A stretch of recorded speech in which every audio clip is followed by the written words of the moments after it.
Buenos días, ya siendo las 8:12, iniciamos nuestro primer bloque de entrevistas.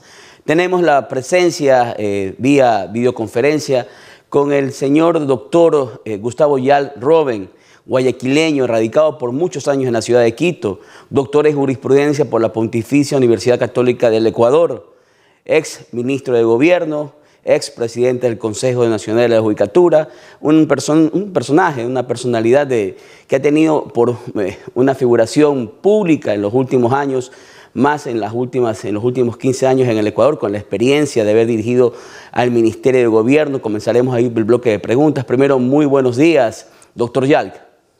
Fernando, muy buenos días. Un gusto atender su invitación y felicitaciones por este espacio de análisis. No, muchas gracias por acompañarnos aquí en La Clave. También es un privilegio tenerlo, doctor Yal. Comenzando sobre la situación, hablemos sobre la situación de seguridad en el Ecuador. Usted tiene la experticia, fue ministro de Gobierno. Hemos visto cómo en la actualidad en el Ecuador hemos iniciado una nueva ola, una nueva era también de delitos que no existían, como el sicariato, una extorsión masiva en cuanto a que tenemos a ecuatorianos, muchos profesionales que reciben llamadas telefónicas a sus celulares amenazantes de que depositen dinero en cuentas.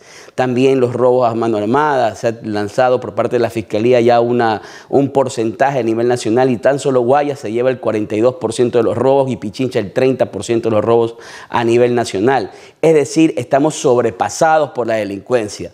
Cuéntenos desde su perspectiva qué sucede en el Ecuador y usted también nos podría adelantar si considera que el gobierno está cumpliendo con su obligación de brindar y dar seguridad a sus ciudadanos. Fernando, el diagnóstico que usted acaba de hacer es dramático y lamentablemente real. El gobierno y el Estado ecuatoriano está perdiendo terreno y está perdiendo la batalla contra la delincuencia. Es importante retomar estrategias integrales que permitan un combate mucho más efectivo. En esto, incluso, bueno, las comparaciones pueden ser incómodas u odiosas, como se dice, pero son necesarias también, porque no se trata de inventar la rueda.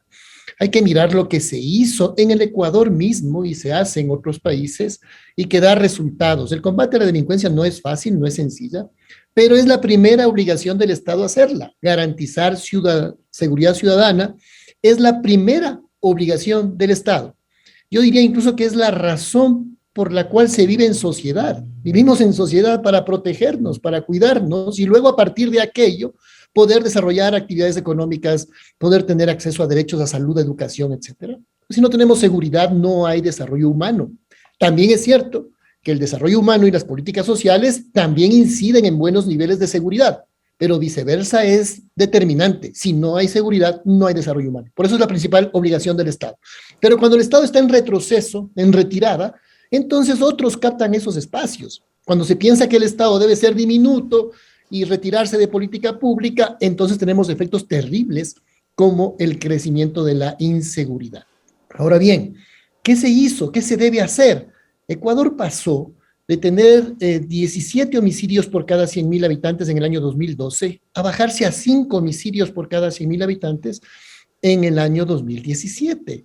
Ahí hubo una política pública integral que se puso en marcha, que exige mucho trabajo, mucho sacrificio, pero también da resultados en un trabajo que implica que la policía haga un mejor trabajo, sin duda.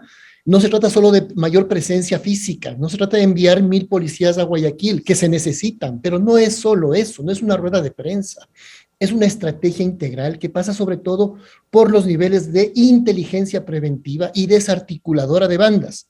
Punto 1, ahí se puede profundizar mucho más, pero lo dejo ahí planteado, porque todo eso luego, Fernando, usted es abogado, sabe muy bien, luego tiene que ir a un debido proceso y no diluirse el trabajo de la policía en malas actuaciones judiciales. Hay que superar una vez más, eso sí, Fernando, lo que se superó en su momento y que lamentablemente hoy día nuevamente caemos, a que cada institución le eche la culpa a la de al lado, que la policía le echa la culpa a la fiscalía le echa la culpa a los jueces le echan la culpa a las leyes, la fiscalía dice que el parte no estuvo bien hecho, el policía dice que sí, en fin, eso no le sirve a los ciudadanos. Lo que les sirve a los ciudadanos es resultados efectivos.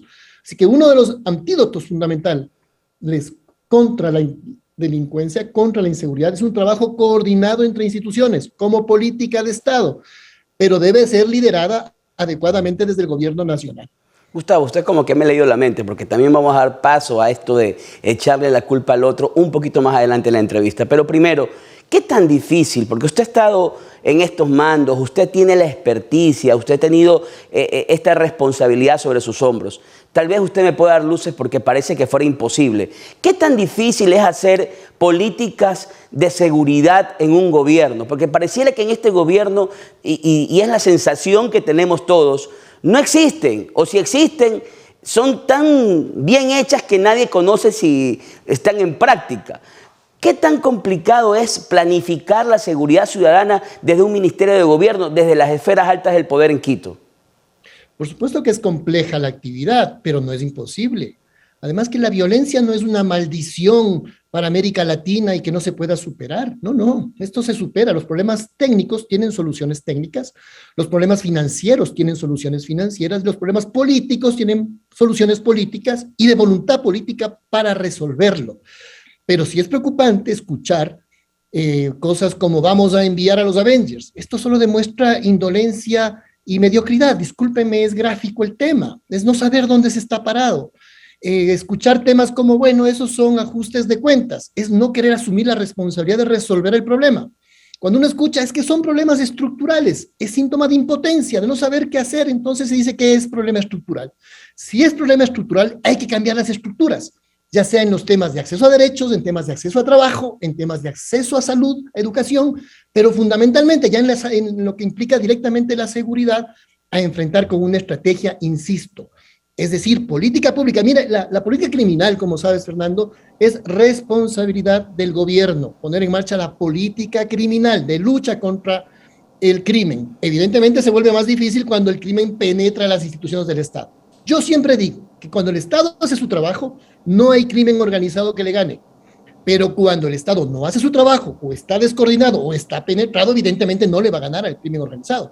Por eso se requieren también estrategias de autodepuración, con sistemas disciplinarios, con sistemas de inteligencia y contrainteligencia internas en las instituciones, sobre todo en la Policía Nacional, y también luego en las otras funciones del Estado. Sí es posible hacerlo, no es fácil, pero exige mesas de coordinación y datos objetivos, justamente para no echarse la culpa uno al otro, y más bien ir resolviendo los problemas y no echarle la culpa al de atrás, que el de atrás pudo haberlo hecho mejor o peor, pero el que está ahorita es el que tiene la responsabilidad de hacerlo mejor que el anterior y no peor, porque las cifras nos están demostrando que lo están haciendo peor. Por lo menos recuperen lo que se hizo bien y háganlo mejor si es que se puede hacer mejor, pero no se deben empeorar las cosas. Gustavo, y usted que ha tocado de los clichés de los Avengers, de que realmente se invocan hasta las fuerzas, estas fuerzas sobrehumanas para que nos puedan ayudar, sí también quisiera mencionar de otra muletilla que es muy famosa y que se repite constantemente desde el gobierno anterior y que la hemos vuelto a escuchar en este gobierno.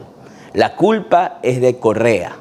Y aquí venimos a hablar y aperturemos a un espacio del narcotráfico, porque se viene repitiendo y se repite tantas veces que la gente empieza como a creerlo, de que esta es la consecuencia de haber abierto la posibilidad de las tablas de consumo, de que vengan los carteles de la droga, que negocien y caminen por las partes del Ecuador, por ciudades, hablando como que si hubiera existido una omisión del Estado en darnos esa seguridad hace 7, 8 años atrás, y que en este momento lo que sucede es que nos están pasando factura.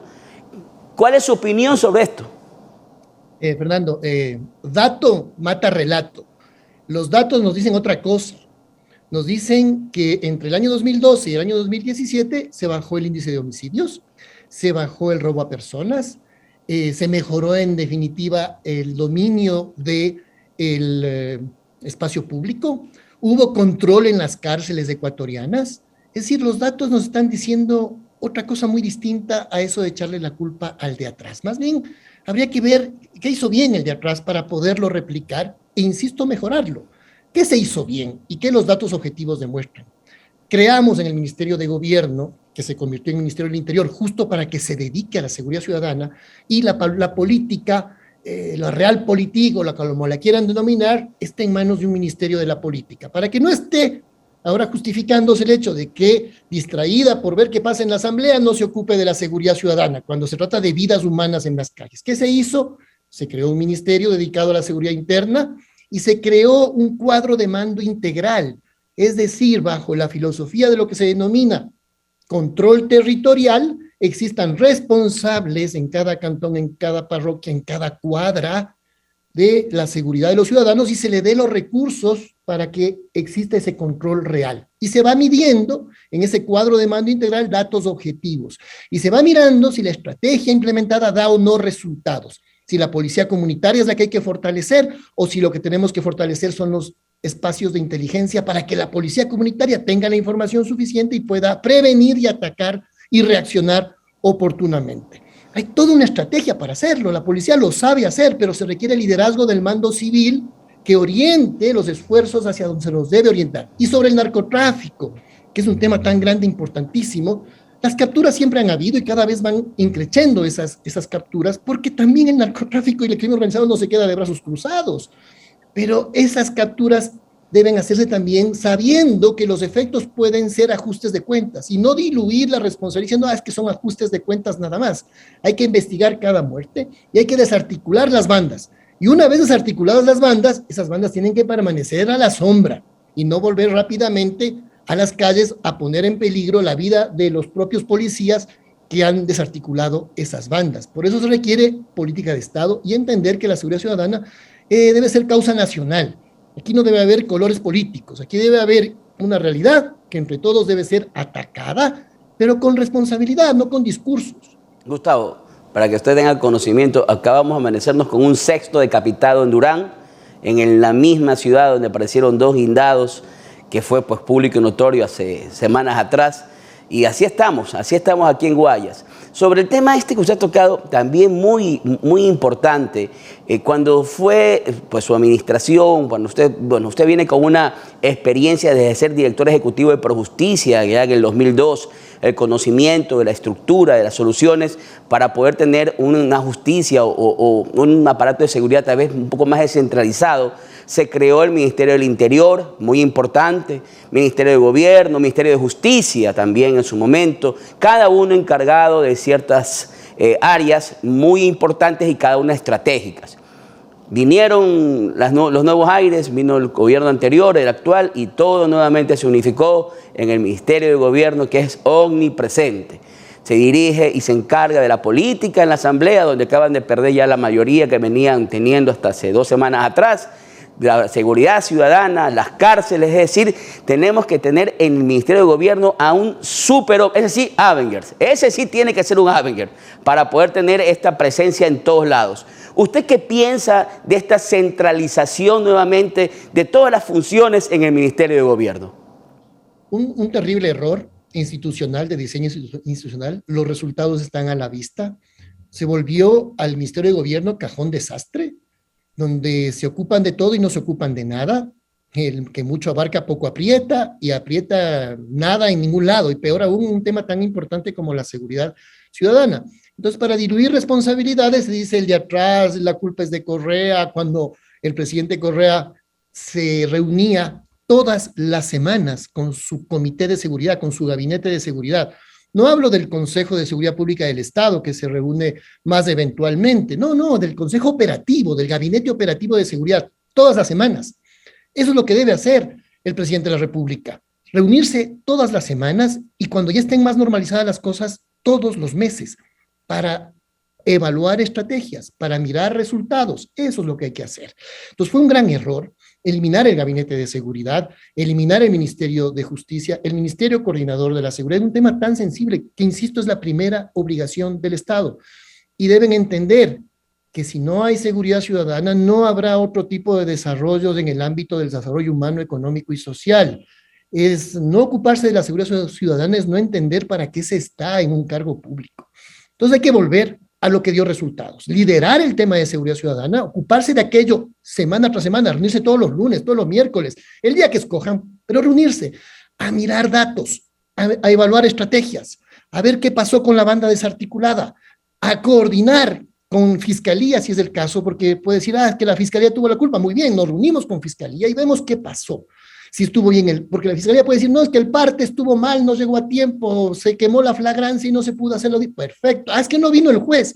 Ahora se dice tanto esto, Fernando, de que no se hacen las audiencias, es terrible, ese es un desprecio por los ciudadanos, que no se hagan las audiencias de juzgamiento en todo el sistema penal. Ese es un grave problema, porque puedo tener más policías, más edificios, más jueces, más fiscales. No tengo audiencia, no tengo nada, no tengo nada. Entonces, por eso éramos nosotros obsesionados, porque las audiencias se realicen.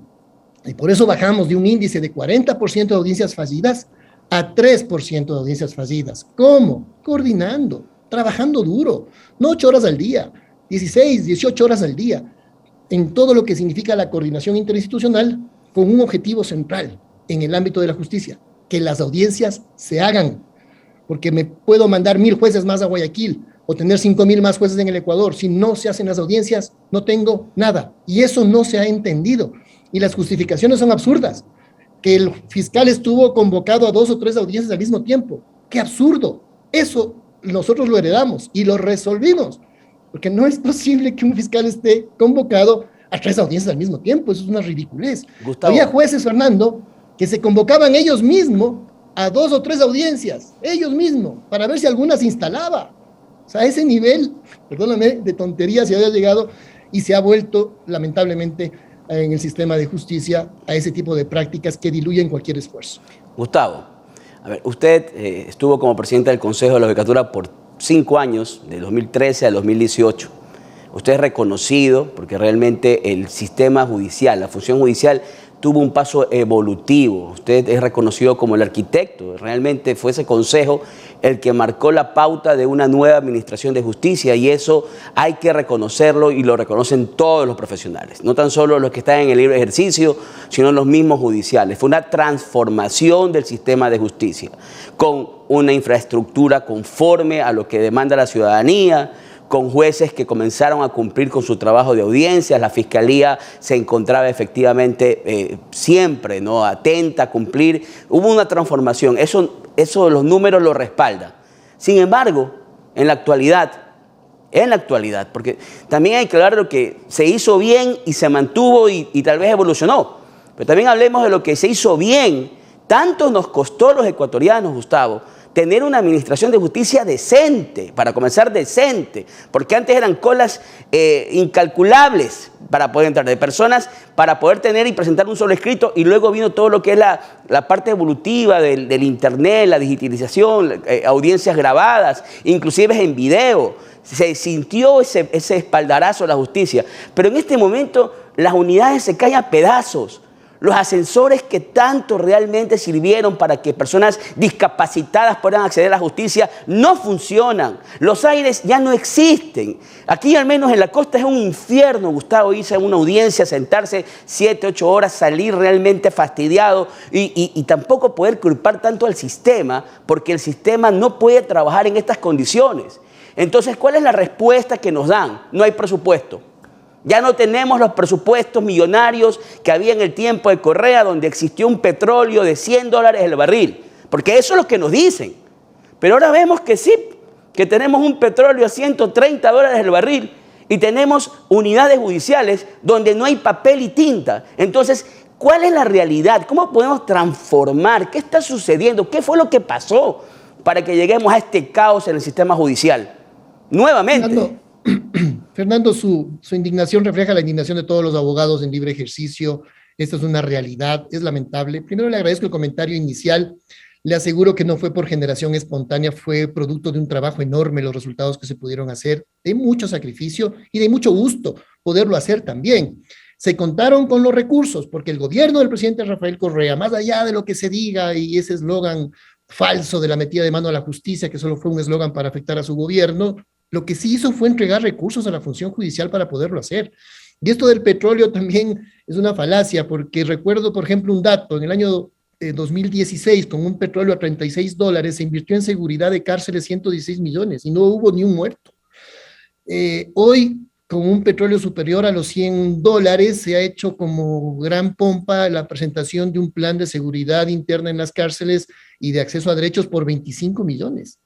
Entonces, ¿cómo es posible, no? Que se diga, es que antes había plata, ahora no la hay, cuando las inversiones con menos recursos provenientes del petróleo se invertía más en temas de seguridad y sin duda mucho más en temas de políticas sociales, para poner un dato nada más ahí. Ahora, hay que retomar las cosas que se hicieron correctamente. Nada es perfecto, las obras humanas son perfectibles. Creo que nosotros tuvimos una virtud principal, más allá de errores que pudimos haber cometido. Pero creo que hubo resultados muy buenos por una virtud fundamental. Nuestros modelos de gestión se enfocaban en lo que se llaman modelos de demanda, no modelos de oferta.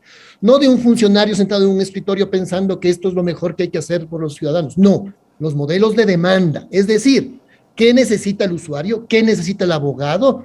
¿Qué necesita la ciudadanía para romper las barreras de acceso a justicia y poner en práctica aquello? Romper barreras económicas, defensa pública debidamente equipada, costas procesales mínimas, sin tasas judiciales, romper barreras de acceso económico, pero también barreras de acceso de efectividad. Porque luego puedo tener una sentencia que no se ejecuta, por ejemplo, o más jueces, pero no la audiencia que se debe realizar. Entonces teníamos un modelo de seguimiento a cada uno de los pasos de la gestión judicial. Obsesionados también, Fernando, en que los tiempos de atención al público disminuyan. Prohibido decir vuelva mañana, peor dejar a la gente esperar 2 o 3 horas. Y recorríamos las unidades judiciales. Ahí yo me encontraba con gente que usted conoce muy bien, con abogados de Guayaquil, con quienes discutíamos. Y no estábamos siempre de acuerdo, pero estábamos enfocados en buscar soluciones a los problemas que tiene el usuario. Hoy se ha perdido esa visión y se piensa que hay que ofrecer un servicio. No, hay que buscar la demanda del servicio. ¿Qué quiere la gente y resolver aquello? Y las infraestructuras son solo un medio, no son un fin en sí mismo. ¿Un medio para qué? Para que se haga la audiencia en buenas condiciones. Más jueces son un medio, no un fin. ¿Para qué más jueces? Para que se haga la audiencia.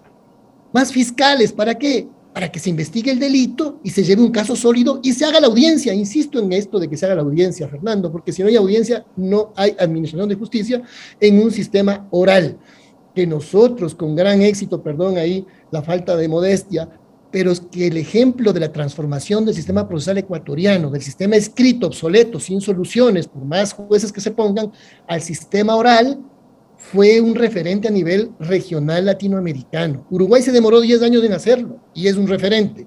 Nosotros lo hicimos en 1 año y medio y se transformó el sistema procesal con los defectos que pueda tener, pero salimos de un sistema que no tenía salidas como el sistema escrito a un sistema oral. Gustavo. Pero para que funcione el sistema oral, Fernando, como tú sabes, tiene que haber audiencia, porque por más buen sistema procesal que tengo, si no tengo audiencia, insisto, no tengo nada, y es el grave problema que tenemos en este momento en la función judicial, aparte de otros. Pero otra vez hemos tenido índices de 40%, 50% de audiencias que no se instalan. Gustavo, lamentablemente somos aquí esclavos del tiempo en estas entrevistas, pero realmente es bueno escuchar tu visión, porque es la visión de alguien que estuvo en el puesto, que no estuvo preocupado de fotos, de cócteles, de estar en las planas, en los titulares, en entrevistas, que tuvo un perfil bajo en ese sentido, pero que la eficiencia en ese tiempo, en esa gestión, es ampliamente reconocida por quienes estuvieron a favor o en contra del gobierno de aquella época. Muchas gracias, Gustavo, por tu presencia el día de hoy. Realmente agradecido que nos hayas acompañado y pidiéndote que en otras oportunidades también nos puedas acompañar, porque es bueno entender y comprender la visión de personas que han estado en cargos públicos y que han funcionado sin más allá de tener un buen plan y las ganas de trabajar. Gracias, Gustavo. Un gusto, Fernando, y a tu disposición. Un buen día.